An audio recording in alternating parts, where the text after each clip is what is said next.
I'm Luis Scott, managing partner of Bader Scott Injury Lawyers, one of the fastest growing law firms in the country, and I'm also the co-founder of 8-Figure Firm Consulting.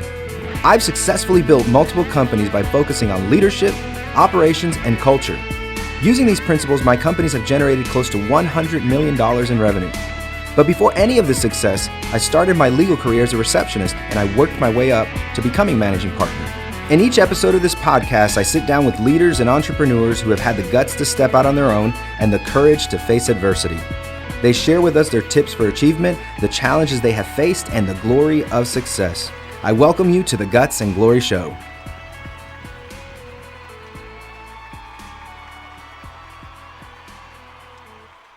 All right, guys, Luis Scott here, host of the Guts and Glory Show. I feature top leaders who share the obstacles and challenges of leadership, the guts it takes to succeed, and the glory of success. And today you're going to hear another inspiring interview from real estate entrepreneur and business consultant Juan Mejia. But before we get started, a message from our sponsor, 8-Figure Firm Consulting. 8-Figure Firm Consulting helps law firms take their business from 7 to 8 figures. At 8-Figure Firm, we can show you how to develop a business that works for you instead of you working for it. So turn your law firm into a law business by going to 8figurefirm.com. Now, I have the distinct pleasure of introducing today's guest, Juan Mejia. Originally from Colombia, migrated to Atlanta in 2001. And in 2016, he founded JCM Ventures to aid entrepreneurship and scale businesses. He has a hands-on approach to all of his companies, and he's worked alongside teams to ensure brand consistency and a strong reputation. As a consultant and professional leader, he sees opportunity in every business, startup, and individual, but you have to be hungry for it. And at the heart of Juan's life, his volunteer work and passion for the community is probably superior to none. And outside of his work, he is highly integrated in the community. And for 10 years, he has worked with Ser Familia. And in 2017, he was named the Community Partnerships and Events Chair for the Hispanic Young Professionals and Entrepreneurs. Juan believes in instilling in people the drive and tools to allow them to achieve their unimaginable potential. Juan, welcome to the Guts and Glory Show. Thank you for having me, Luis. Absolutely. I'm really excited about, just kind of diving into your story because I think a lot of people use negative things in their past to really set limitations on themselves. And you didn't do that, coming from Colombia in 2001. I'd love to hear about how that transition happened for you and kind of your road to success over the last 20 years. Well, let's start with the journey to getting to the land of opportunities. My mother and I left Colombia under not the best of circumstances. We lost my father. We came to see my dad's side of the family here before moving to Costa Rica. We had all our stuff shipped to Costa Rica. They encouraged us to stay here. America was the land of opportunities. She was with an 8-year-old at the time, and this is the place he needed to grow up. So she made the decision and laid roots here. I don't know whatever happened to our stuff. I guess I never did that. But grew up in Gwinnett County, did elementary school, middle school, and high school in Gwinnett. So I'm a Gwinnetian through and through. Parents are still up in Gwinnett, but my mother and I are, together. We came here with, I think it was $2,000 or $3,000 and a bag of clothes, and she gave it all. I mean, all her family was back in Colombia, and we pursued. I mean, we did everything together. She owned her own hair salon. We had a good life. We had people that would help out at the house over there, and it was a total 180. She came here and she started to learn how to cook.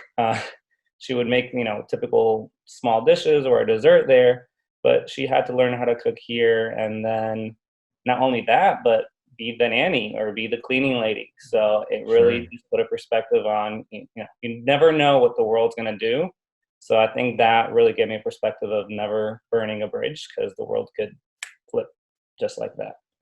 Absolutely. I do agree with that. It's interesting. You come from a family of entrepreneurs. I didn't come from a family like that.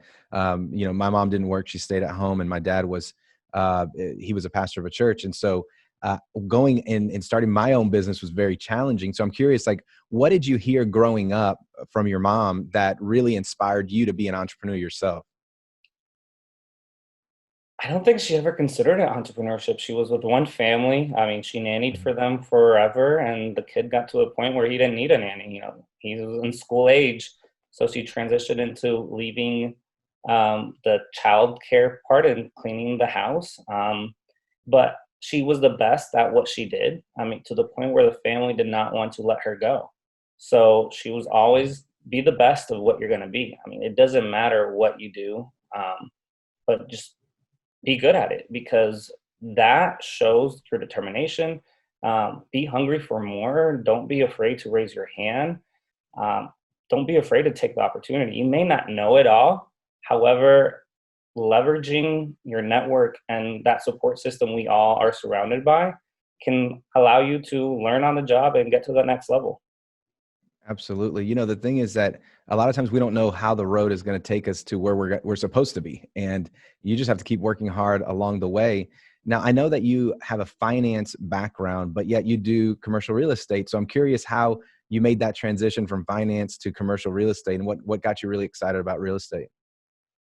My background has been all over the place. My first job was actually in the legal world. So a lot of my friends are Oh, attorneys. okay. Then it worked into politics. Then it worked into managing different offices. And before real estate was overseeing restaurant chains. Wow. That I was in charge of creating and expanding the brand. Mhm. And my last project with that client was opening 20,000 square foot facility. If your listeners are in Atlanta, think Pond City Market. So we Wow. opened up Pond City Market with 6 different food and beverage restaurants. And I saw how we went from floor plan vision to up and running operation by the time I left. But I saw the need for a Spanish Mhm. speaking commercial agent. I Mm. know a lot of people that have a great vision and get taken advantage of because they did not use a broker. Mhm. And they just didn't know. They thought they could just negotiate the rent price they were going to pay every month, and that was the only thing that it entailed.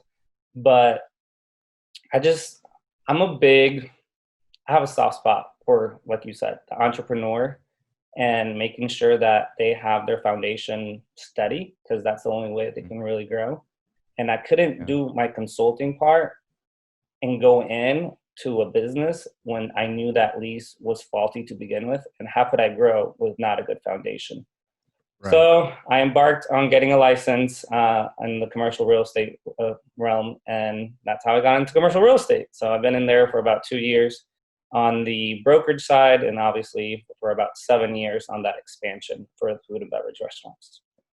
You know, you bring up an interesting point. It's like entrepreneurship lesson number one, and that's find specialists to help you with whatever problem you may be having. Like, it's so amazing how many people try to do everything on their own. I know that it's enticing as a young entrepreneur, as a new entrepreneur, to really focus on doing all the work, you know, doing the paperwork, doing the finance work, doing the accounting, doing the butcher, the baker, doing everything.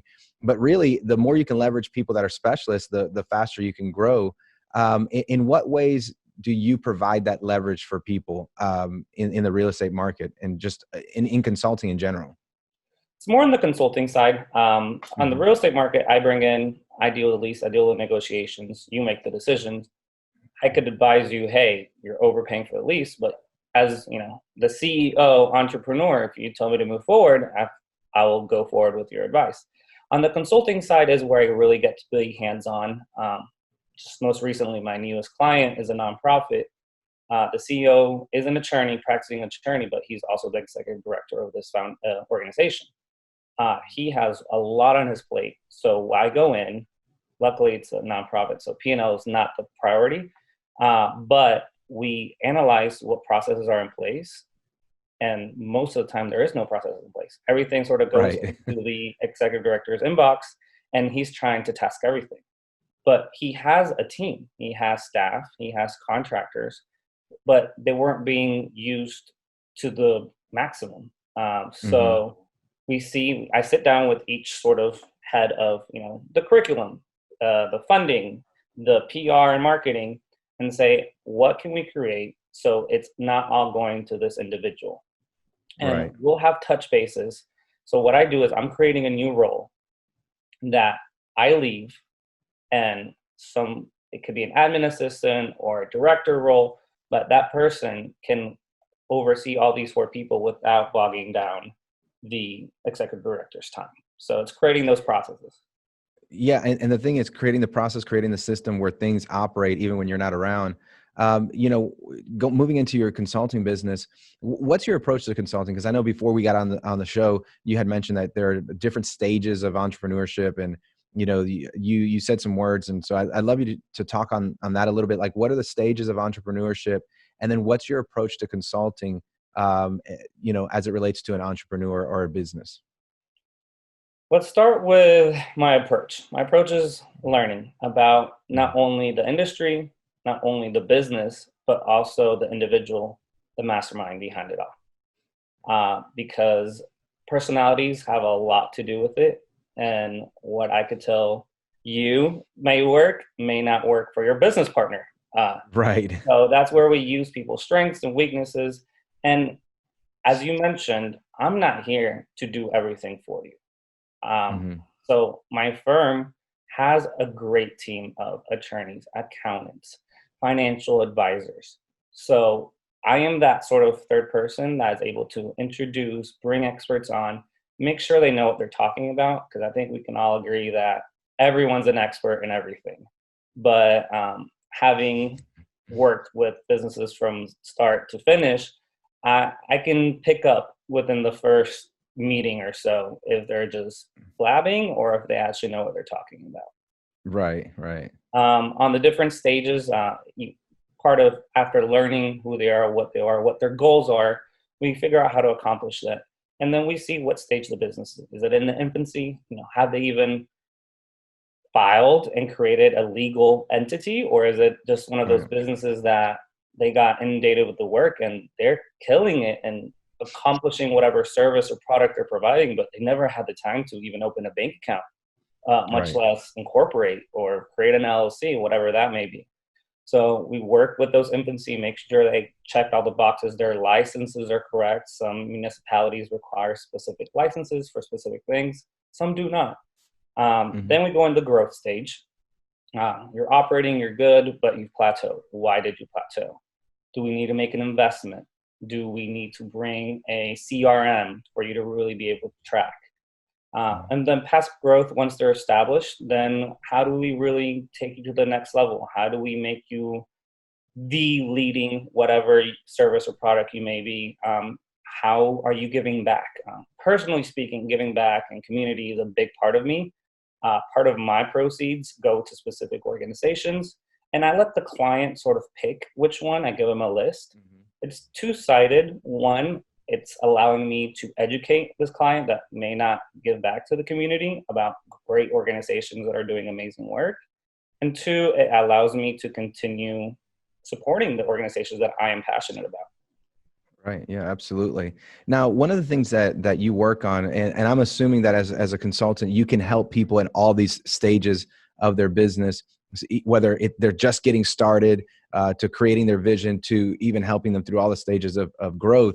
But one of the things that you really focus on is creating brand consistency. And I'd love for the listeners to hear about the importance of brand consistency and how does that help them develop the business that they really want for themselves and for their clients. Brand consistency and just personal branding it's essential. That does not mean you cannot change it, you cannot adapt, you cannot evolve. That is actually a must, because if you don't adapt and you don't evolve, you're gonna burn and crash. That being said, you don't want to be scattered all over the place.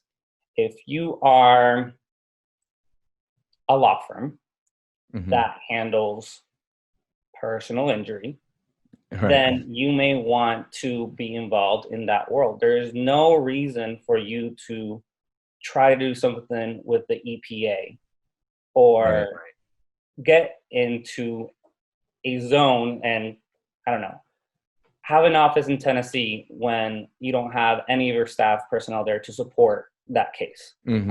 So you want to make sure that your branding is consistent, and it could be as simple as a logo and making sure that you're using that same sort of font, lettering, image, so people start recognizing, because people will recognize more about you than what you offer. They may not know you, Luis, personally, but they know that 8-figure, law firm. So Right. it's about getting people to know you before you even have a conversation. A lot of my clients are referrals. I do 0 ad spend for my clientele. And I love that, because when they call me up, it's not a sales pitch. We can really get to know each other. And the sales pitch has already happened with the client I helped out. They loved the work. They referred me to their good ones. And I value that so much. I spend my ad dollars on making sure I am treating my past clients how they need to be treated. If I need to go in one day a quarter and make sure all the processes are doing good, I go in. A lot of my teaching is not to stay on your payroll. My fees are more expensive than you having someone in-house, but I am here to create it so you can bring in someone in-house, whether it be your partner, whether it be an associate, whether it be an employee, but we teach them and give them the tools so they can continue. That doesn't mean that once I leave, that person can't reach out to me and be like, hey, I'm lost, or I can't follow up with them. Let me see what you've been working on. Because while I may not bill you for that follow-up, that's what takes it to the next level. Now, you mentioned something about fees, that the fees may be more expensive than having somebody in-house, but in reality, the only reason that would happen is because you're adding more value than the person would have in-house, because you're creating the system. So in essence, you get what you pay for. It's just, it may cost upfront a little bit more, but I think that that's something that entrepreneurs need to be used to, and that is paying for, it goes back to entrepreneurship lesson number 1, which is paying for the specialist who can come in and save you time. I remember when I first started out in my career, I literally had no idea what I was doing, whether it was in the courtroom or even operating my own business when I started my own law firm. I didn't know what I was doing. And if I wouldn't have reached out to people who were specialists and paid them a portion of what I was earning in order to develop that skill set, I would have completely missed out on growing my business and growing myself as a professional. And so we have to be committed to that investment into ourselves and to the preparation, because that's the only way to really, achieve and have high level success in the future. As it relates to brand, though, brand is not just the words on the paper, the logo, and so forth. And I think some people only focus on that part of the brand, whether it's the logo or the messaging, but it's also how you are as an individual. It's also how you people identify your business, people identify your employees. What is the brand that you have as a company? Like, what is the brand that you're trying to achieve for your company as it relates to your clients? Community and empowerment. I like that. Being involved in the community, that's where my clients come out of. And empowerment of not only the clients I'm helping out, but those in the community. I grew up in community work. As you mentioned before, I was involved with Ser Familia for 10 years on a volunteer basis. Now I'm helping in the development side of their board. However, I went in there, gosh, what was that, 2008, 2009, 2007. I was probably 13, 14 years old when I started volunteering. And I just grew up in that space. I think you and I have a lot of mutual friends, but they're like, you're so young. How does, everyone know you? How have you been involved so long? And I've been in the community space for about 15 years. And I grew up there, and I was not afraid of raising my hand and being, I want to learn more about this, or I want to volunteer with this other organization. And that has allowed me to really create an amazing friendships network. And just, I hate using the word network because I think people just associate it with an exchange of business cards and calling them when you need something. But it's as simple as, let's go get some tacos and just really get to know what's next on your list. What are your next goals? And how can I leverage my network? Who do I know in my Rolodex? Well, I don't think we use Rolodex nowadays. My contact list. And how can I help you achieve that? I was having a great conversation with a good friend. He's a DJ, and he wanted to accomplish something in the community. Had I not known what his goal was long term, I would not have been able to make a really cool intro. But people think, oh, he's a DJ. He just, goes to nightlife, plays music, goes home, the end. But you still have goals. You still have aspirations. And it's getting to know people past the, hey, I'm here, can you get me in the door for free? That's not how you want to get to know your DJ. You want to get to, what does he like? What does he like to eat? Let's go to drinks. They have a life outside of the nightlife.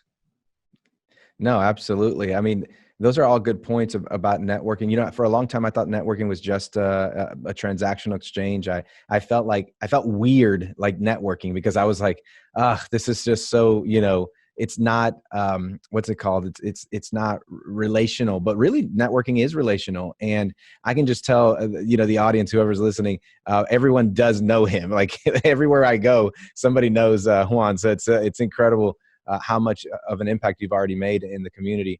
And I think that when you change the way that you view networking and you view it more as a relationship building approach like you do, it really changes the way that you approach networking and community events and so forth. I think this is an important point, and I'd love for you to talk about this. How has networking, or let's call it relationship building, how has relationship building really propelled you personally and professionally? Not just professionally, but also personally. Let's go back a lot of years. My first job was at a law firm interning. I was in high school. I managed to get into this program that allowed me to leave high school 2 hours early to go work or intern. I interned with a great man by the name of Norman Quadra. He still has his firm, and he's also chief judge in Suwannee. Went up his ranks in his office, and he got to a point where he wanted to run for office. He had me run the campaign. I don't know what he was on that day or how it happened, but he made a decision, and I took it. And when I take something, I give it my all. There's been many times where relationship building has offered me an opportunity, but it's not now. I don't mean no, but I don't want to ruin my brand, my reputation of having this fancy title or being in this fancy organization and not being able to really give it all. So part of that relationship building is being able to bring value on both sides. When you meet someone, you give them your card and you ask for the favor, they're not even going to call you back. You really want to get to know that individual, bring value to them, and you don't go in with expectations. You may not even need them. They may not even need you for years till down the road. Right. But like I mentioned, so working in politics allowed me to meet a lot of people. And I was the youngest person in every room. Politics in 2012 was not what politics in 2020 is. There's no young people, and you just have to own it. And I think I grew up in a space where I was always the youngest. And instead of being intimidated by it, I sort of leveraged it. And I was like, hey, I'm young, I'm hungry. Teach me. Let me learn. Let me watch you. And I asked questions. And when I saw a new opportunity, I said, can I watch? Can I join? Can I be involved? And I worked hard. And I made sure that I gave it my all, and people saw it, and they provided me with that sort of next opportunity. And from there, I helped another campaign. I'm currently managing a campaign as we speak. So politics has been important, and I realized that it's cliche. I think you may have heard it, but if you're not involved in politics, if you're not at the table, you're on the menu. Wow, I've actually never heard that. It's pretty scary to think about, actually. So, not my saying. Don't quote me. I'll have to find out who actually came up with that saying, but it's true. Whether you ignore it or not, politics does have a say in your day-to-day life. Yeah, absolutely. Now, it's interesting because you said a word, opportunity, and I didn't ask you this question before we got started, so I'm glad that you actually hit that point.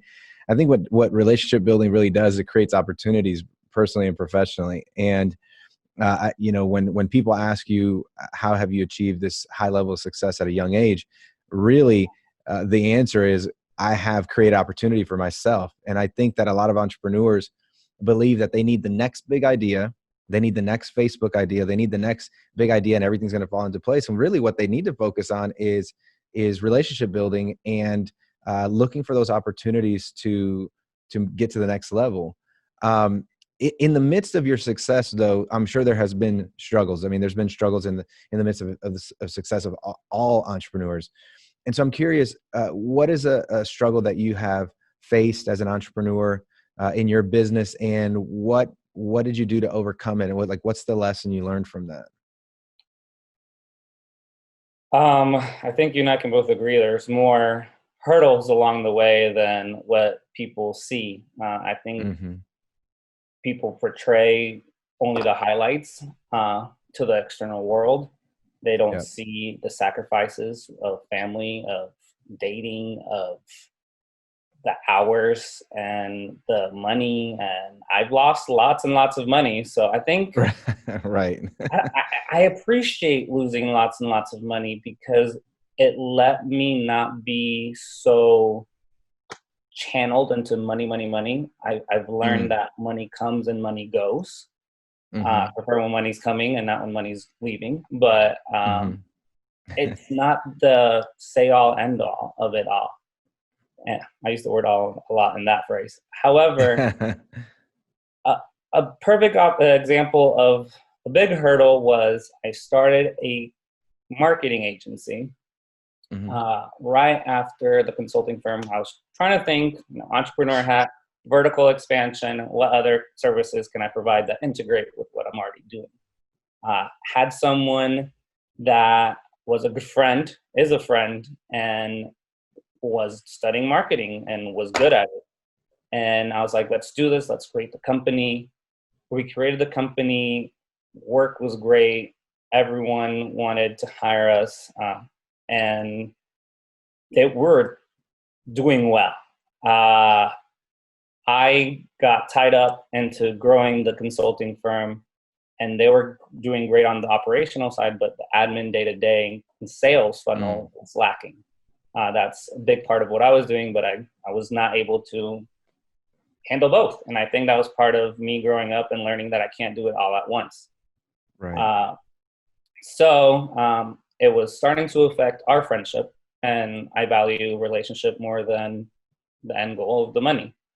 Mm-hmm. So we decided to either close the company or I would buy her out. And I started looking to see what I could do to not lose the momentum we had created. But she knew she wanted to leave, and I think it was the best for our relationship for her to leave the company. Right. So, bought her out, decided what I was going to do, found someone that was already working in that field. They did a lot of the website, but not so much the digital part of it. Mm-hmm. And we did a merger, 50-50 merger, which I'm not a fan of 50-50s for the record. Mm-hmm. However, we grew that and to a new marketing agency, and that also did well. We grew, we had clients actually abroad, all over the States. Wow. And I sold that agency maybe 2 years ago. And with the funds of selling the company, I was able to invest into some real estate and take some time off working to get my license and practice commercial real estate now. Wow, that's awesome. You mentioned two things there. You talked about going into partnership with a friend, and then you said, I'm not all about the 50-50. Now, before you answer this question, I do want to make a disclaimer that you are not advising anyone on whether they should form a partnership or not, or whether they should get into a partnership or not. But I am curious to hear what your belief is on partnerships and with friends, and on partnerships in general as 50-50 partners. Like, what's your take on that? Partnerships can be good, Mm-hmm. so long as people are bringing different assets to the table. You want to make Yes. sure you go into partnership with someone that complements you. Yeah. So that's my take on partnerships. I'll leave it really vague. I don't want to advise people to do yes or no. With friendships, just have a conversation, and it's a lot easier to write that agreement down when you're best friends than it is when you're trying to get out of the partnership. Yes. So go very into detail on that partnership agreement, what each person's responsibility is, who is doing what, What happens if you don't agree? And that's a big reason why I'm not a big fan of 50-50s. When you're at a stalemate and there's only two people involved and it's a 50-50, how do we move forward? And it's not a thing of I have more of the company than you do, but it's like, okay, how do we move forward from this and really do stuff that's for the longevity of the organization? Keep in mind, a lot of what I do and a lot of the processes I create are not for me, are not for the CEO or the executive director. They're there so they outlive me, you, them. And we're creating things that will be there way past when our working age, our living age, but we're creating stuff for the long run. I tell a lot of nonprofits that, once you created that nonprofit, it's no longer yours. And I think this can be a whole different topic for another podcast, but the founder syndrome is a real thing. So it's not your baby, it's the board. You have to listen to your board. You have to present stuff to your board. You can't just be making decisions left and right. You should to a certain extent, but you need to have that communication with the governing entity of your organization, which is the board of directors.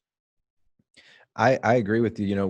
So I have a business partner, and we took almost 1 year to craft our partnership agreement because of what you just said. And that is that you got to make sure you spell everything out. I mean, our partnership agreement is probably 70 pages long. I mean, everything is, what happens when there's a disagreement, what happens in this situation, who's responsible for what happens if one of us are injured, what happens if one of us die. Like, we wanted to make sure that the partnership was spelled out in the front end so that if anything happened on the back end, plus we were friends too. So we were friends before that. So we wanted to make sure. You said it's easier to write that agreement when you're still best friends than when you're in the midst of, trying to get separated. And I'm not trying to scare anyone. If you have a great idea with your best friend, I think it's amazing to work with people you love. I think it brings a great dynamic into the workspace. And I think your employees and the rest of your team really feels it. And it feels like a family because it's not just a 9 to 5 kind of thing, but it's a thing you take on after hours as well. So I'm not trying to scare anyone into not doing it, but it's a serious matter that needs to have a lot of thought and discussion before jumping into it. Yeah, I agree. And that's one of the reasons that, I piggyback on what you're saying. Like, if you're going to get into it, absolutely plan for it, because the thing is, you want your business to survive you. You want your business to, because people are depending on it. We're getting ready to approach close to 200 employees. That's 200 families that depend on our business.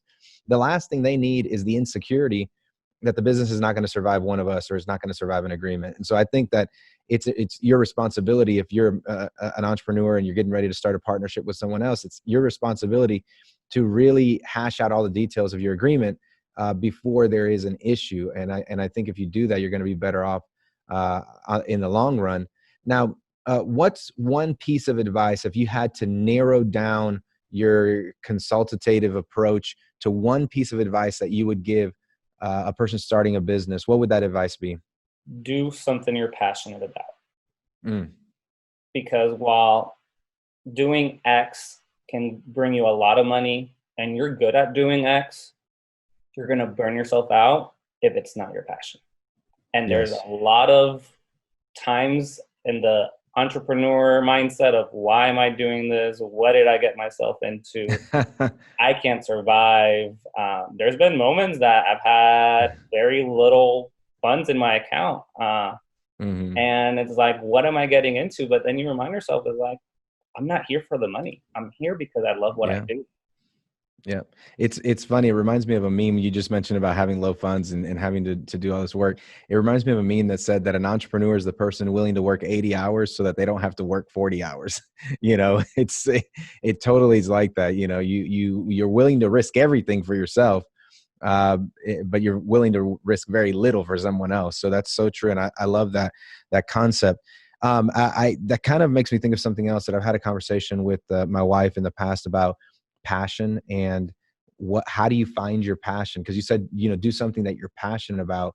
And I find that a lot of young people are not in your camp, where you are passionate about community involvement and you are passionate about helping other people in the business context. But what do you say to that person who has that like inner desire to do something, but they don't know what they're passionate about? They don't know what to do with their life. What advice would you give them?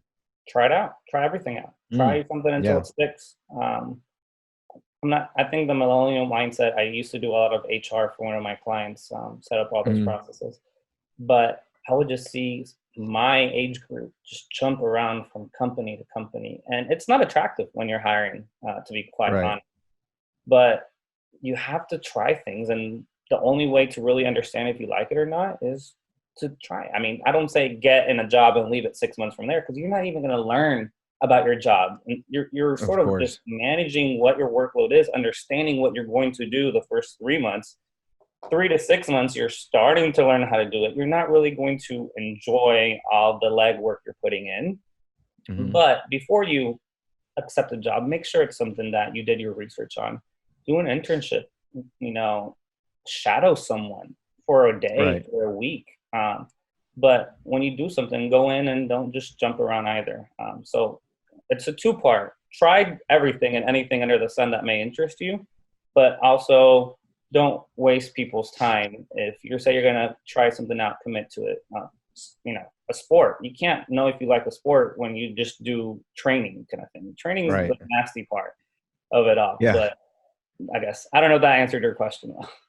No, absolutely. I mean, I think that's a great advice. I mean, I as a person who hires a lot of people, I hate when somebody like leaves me after a year or something like that. But at the same time, I understand that when you're young, I want you to find your passion. I want you to find the thing that really excites you every day, because who wants an employee who is not excited about coming to work, right? And so what I hope is that they find their passion. I always say, if you're going to leave our firm, I want you to leave for something better, not for some lateral move, because you're just, you're not sure what you're going to do with your life. So I think that's great advice. And if you think about it, if you're 20 years old and you spend 1 year at a job and you did that 10 years in a row, you would have 10 1-year experiences. And hopefully in that process, you'll find at least one place that you can be passionate about. So I think that's a great approach. Now, I want to end with the question I ask a lot of people, because I think that resources are important for people to have. Do you have a favorite book, article, poem, or some writing that really has inspired you? And what would be that lesson that our listeners could take home with today? I just changed it. For the record, Luis had asked me this before the interview, and I always give a very standard business book that is very valuable. However, that's not the one I'm going to say now. A friend of mine wrote a book. It's called The American Dream, His Story in the Making. It's like history put together. Right. It's a book about his life, and it shares how he was arrested 10 plus times before he was 18, and how he is now a practicing attorney in Georgia and Florida. Wow. Incredible. And not only that, but in those arrests, he was a gang member and all the other stuff. But now he's created a program to help those people so they don't go into the system. And because once you're in the system, you get targeted, and your friend's parents don't want you to hang out with the person that's been arrested, kind of thing. And right. So you go down this path. But the reason I'm going off on that is the lesson there was you can't let your past dictate your future. I love that. And I think you can agree that you have to be fit to sit for the bar. And how are you fit when you have all those arrests in your record? But it takes people believing in you and putting their hand in the fire for you. And he was hungry. He knew he wanted to become an attorney, and he didn't let his past dictate his future. That's a great lesson. I mean, the thing is that we can always change our future. We can always change who we are, and it's really a decision. And I love to hear that. And the book's called An American Dream. And what was the subtitle? It's called The American Dream, His Story Together in the Making. Author's name is David Windicher. He's actually Latino. Awesome. Awesome. Well, thank you for that book recommendation. Thank you so much for being on the show today. It was a treat having you on. For those of you guys who joined us late in the show, we've been talking to Juan Mejia. He's a real estate entrepreneur and consultant. Juan, where can people find you? Social media channels are usually JCM Ventures. Website is jcmvpro.com. LinkedIn, Facebook, Instagram. I'm always happy to reach out and talk to new people. So don't be shy. And if you're in the Atlanta area, you can absolutely find him at an event. I promise you that you can find him somewhere in Atlanta. It's COVID times, but we'll see how that goes. Yeah, not in COVID time. So there you have it, guys. Juan Mejia. He came from nothing and now a successful entrepreneur. But you know what it takes? It's guts, courage, and hard work. And remember, if you love this episode, be sure to subscribe so you don't miss a show. You've been listening to the Guts and Glory Show. You've been listening to the Guts and Glory Show with Luis Scott. If you enjoyed the show, be sure to share. For more information on this episode, please see the show notes at www.gutsandgloryshow.com. And join us next time as we talk to another leader in business that had the guts to overcome all odds for the glory of success.